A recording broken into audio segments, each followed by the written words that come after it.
I'm Matt McClure, and this is Currents. They took the fight against poverty all the way to the top. Now a representative of Catholic Charities Brooklyn and Queens talks to me about last week's big meeting at the White House. The way we view this is that this is the beginning of a conversation. We don't expect everybody to agree on every point. Plus, in sickness and in health, a wife gives her husband a life-saving gift. You know, I didn't want to lose him. We all just got married and starting our life together. And friends, family, and strangers from around the world are all praying for a little girl from China. We'll show you why. Don't give up on Mom, she tells her girl. Mom is not giving up.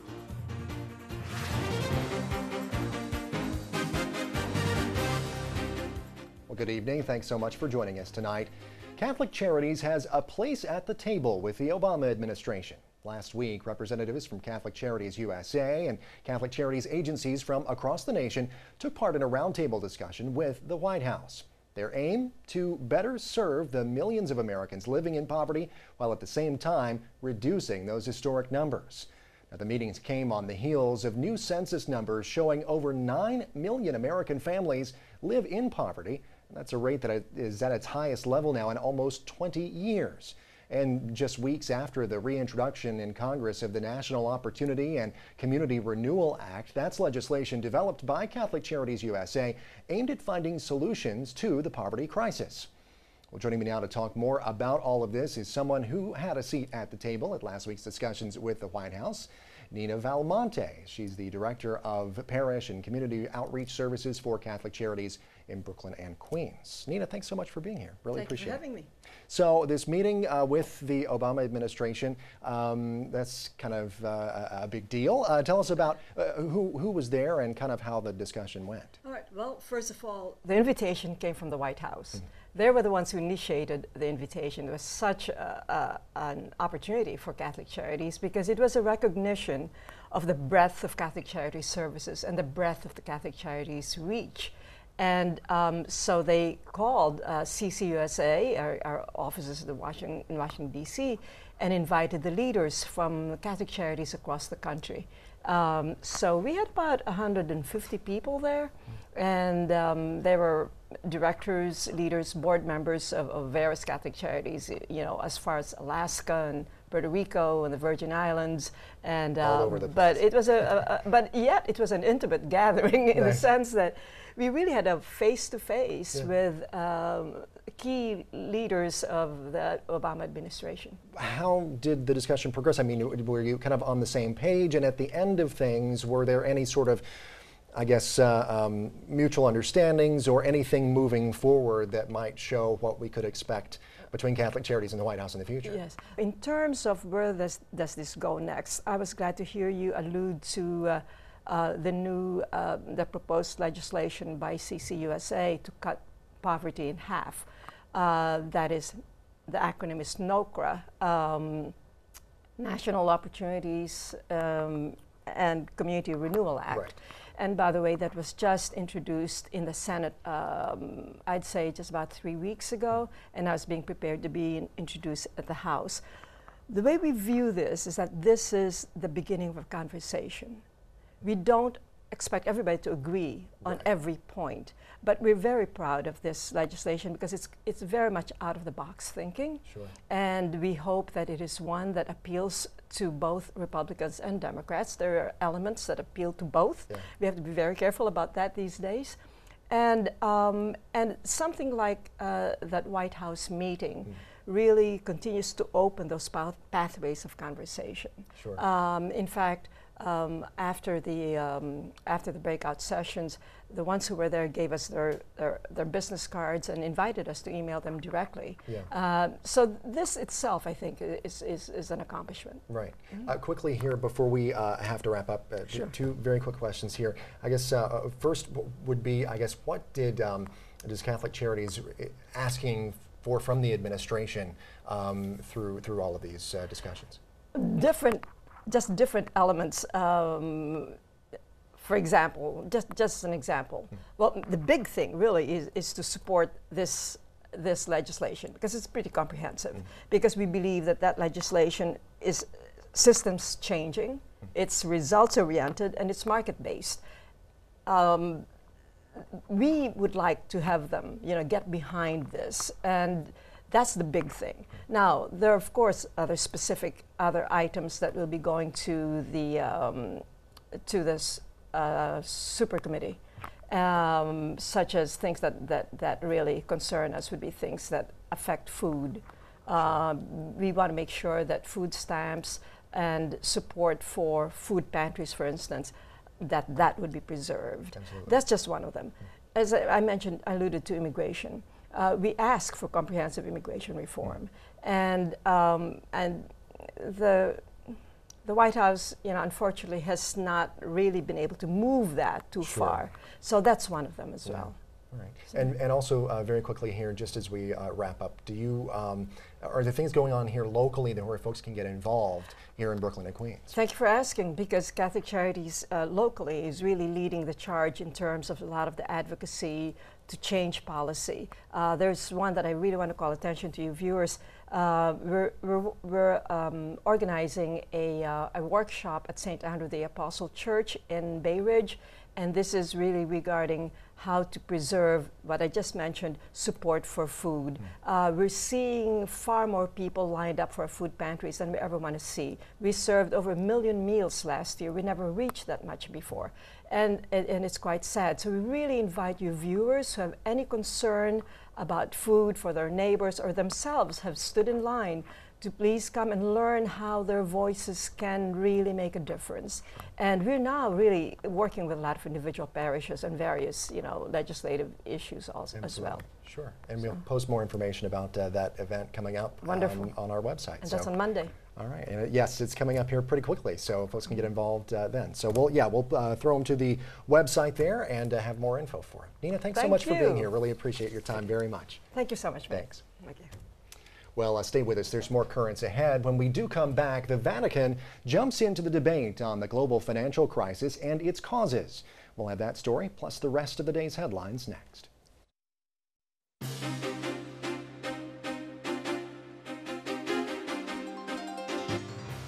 Welcome back to Currents. I'm Matt McClure. Coming up in just a bit, in this Respect Life Month, the story of a toddler fighting for her life.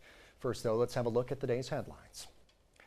The Vatican is set to weigh in on the global financial crisis with a major statement. The Pontifical Council for Justice and Peace will release a document in 4 languages next Monday.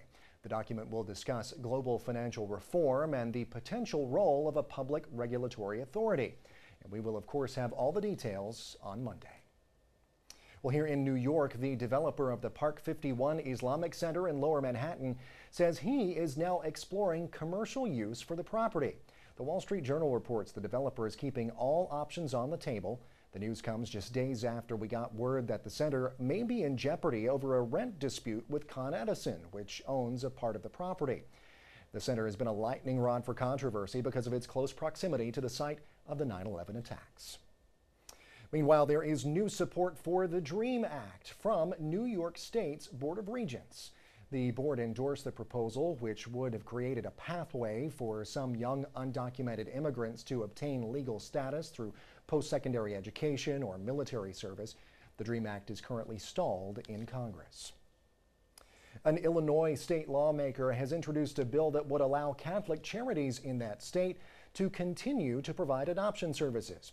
Senator Kyle McCarter introduced an amendment to Illinois' Civil Unions Act that would exempt church-related agencies from granting adoptions to same-sex couples. Religious agencies would be required to refer same-sex couples to another agency. The state of Illinois chose not to renew adoption and foster care contracts with Catholic Charities because of the organization's policy of not granting adoptions to unmarried couples. Well, meanwhile, one GOP presidential candidate is getting heat from a Mexican bishop on the issue of immigration. Catholic news agency reporting that Bishop Renato Asensio Leon of Juarez, Mexico, criticized former Godfather's Pizza CEO Herman Cain during Mass this past weekend. Now, it came in response to Cain's suggestion that an electric fence be built along the U.S.-Mexico border. Cain was asked about that electric fence idea during an interview on CNN yesterday. Here's my serious answer to that question. I believe we need to secure the border for real. Part of that solution would be an actual fence. It may not be electrified. That was an exaggeration, hyperbole, a combination of real fence, technology, and in some dangerous sections, boots on the ground. King spoke to CNN's The Situation Room ahead of last night's Republican presidential debate in Las Vegas. The debate itself was notable for a few heated exchanges between candidates Mitt Romney and Rick Perry. Romney pressed Perry over Baptist pastor Robert Jeffress, who endorsed Perry but called Romney's Mormon faith a false religion and a cult. I just said, Reverend Jeffress, you got that wrong. We should select people not based upon their faith, even though, and I don't suggest you distance yourself from your faith any more than I would, but the concept that we select people based on the church or the synagogue they go to, I think is a very dangerous and enormous departure from the principles of our Constitution. Would you still like him to say that? I'm sorry? Would you still like the governor to say that, or was that something you wanted him to say? I'll let him. It's his choice. Do you want to respond to that, Governor Perry? I have. I said I did not agree with Pastor Jeffers' remarks. I don't agree with them. I can't apologize any more than that. Well, during an even more heated exchange last night, Perry accused Romney of hiring undocumented immigrants to work at his home. That was something that Romney was quick to deny. Well, a judge in New Jersey has ruled that a nun who counseled a murder suspect can be called to testify against that suspect. Reports say the nun does not qualify for confidentiality privileges under state law. The sister counseled a janitor accused of killing a priest at a rectory in Chatham 2 years ago. The janitor claimed he was having a sexual relationship with that priest. He says the priest threatened to fire him for ending the relationship, but a prosecutor called the janitor's story, quote, a conglomeration of garbage. And reforms may be on the horizon for Regnum Christi, the lay movement associated with the troubled order of the Legionaries of Christ.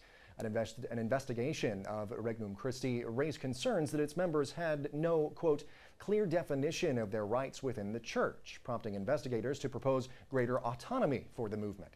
The announcement comes after a Vatican review of the Legion, currently under investigation after revelations that its founder, Father Marcial Maciel, had sexually abused seminarians and fathered at least 3 children.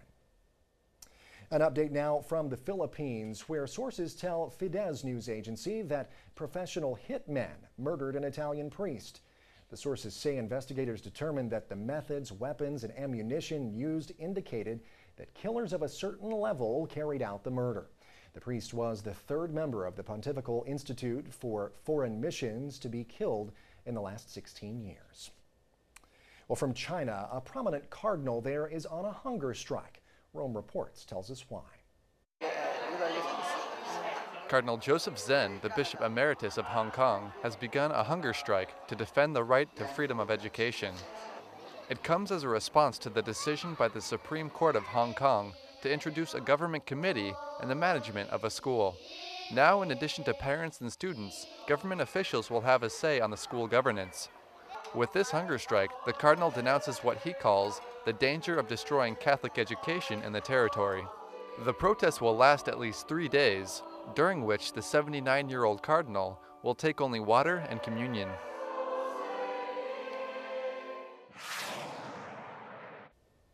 And after weeks of speculation, Pope Benedict has officially selected his new representative to the U.S. The Pope officially named Archbishop Carlo Maria Vigano as the new apostolic nuncio to the United States. Vigano previously served as the Secretary General of the Vatican City-State. He takes the place of Archbishop Pietro Sambi, who died in July of complications from surgery. Well, stay tuned. There's more currents ahead. When we return, a unique Girl Scout troop finds a helping hand when they need it the most. This is something I've prayed about and worried about.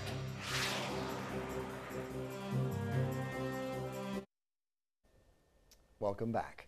Well, let's try and elevate the conversation on giving and sharing in this country above the noise of the Occupy Wall Street movement, shall we?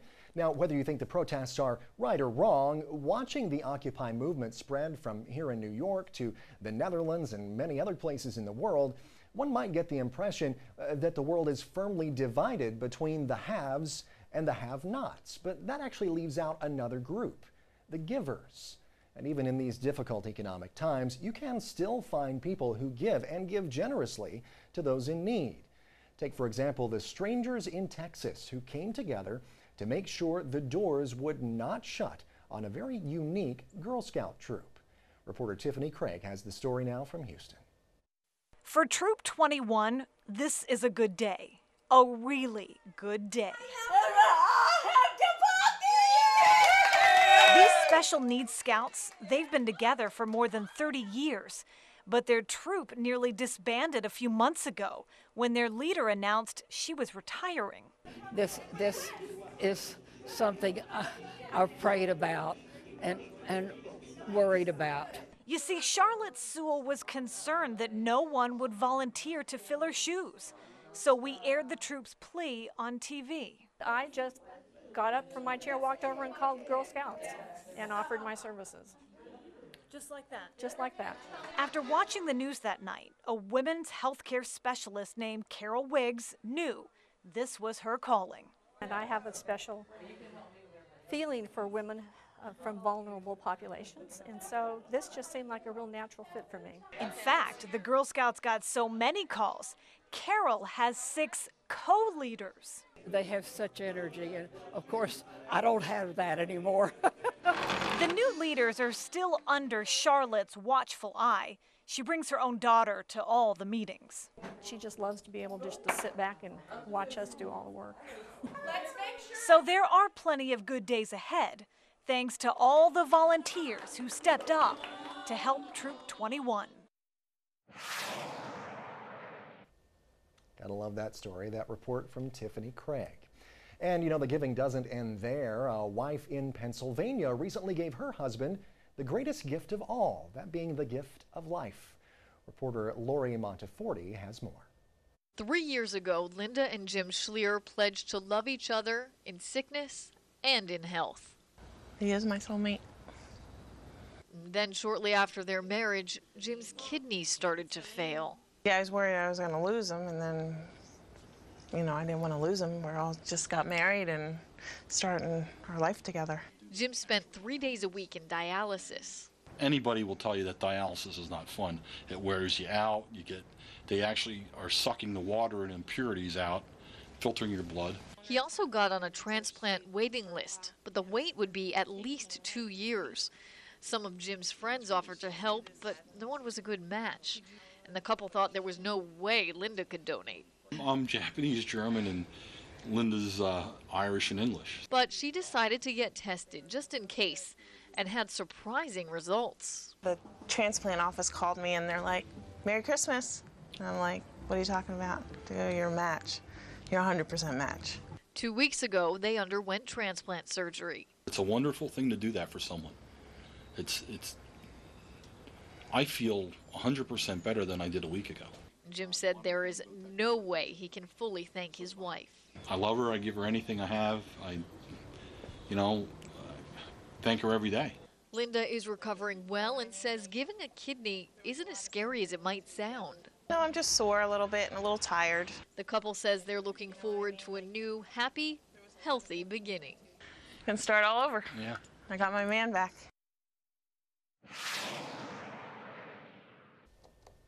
All right, well, that report from Lori Monteforti. Stay with us, there's much more currents ahead. Coming up, help is pouring in for the victim of a brutal hit and run.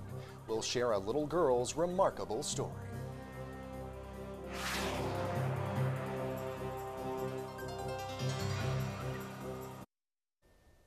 Well, finally tonight, it is a story that went viral and captured the world's imagination and attention. A 2-year-old girl in China is fighting for her life after being run over by 2 vehicles.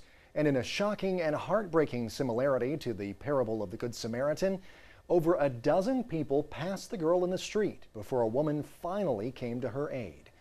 And now a nation is left to do some serious soul searching while a mother can only sit and wait as family, friends, and even strangers pray. CNN's Eunice Yoon has more from China.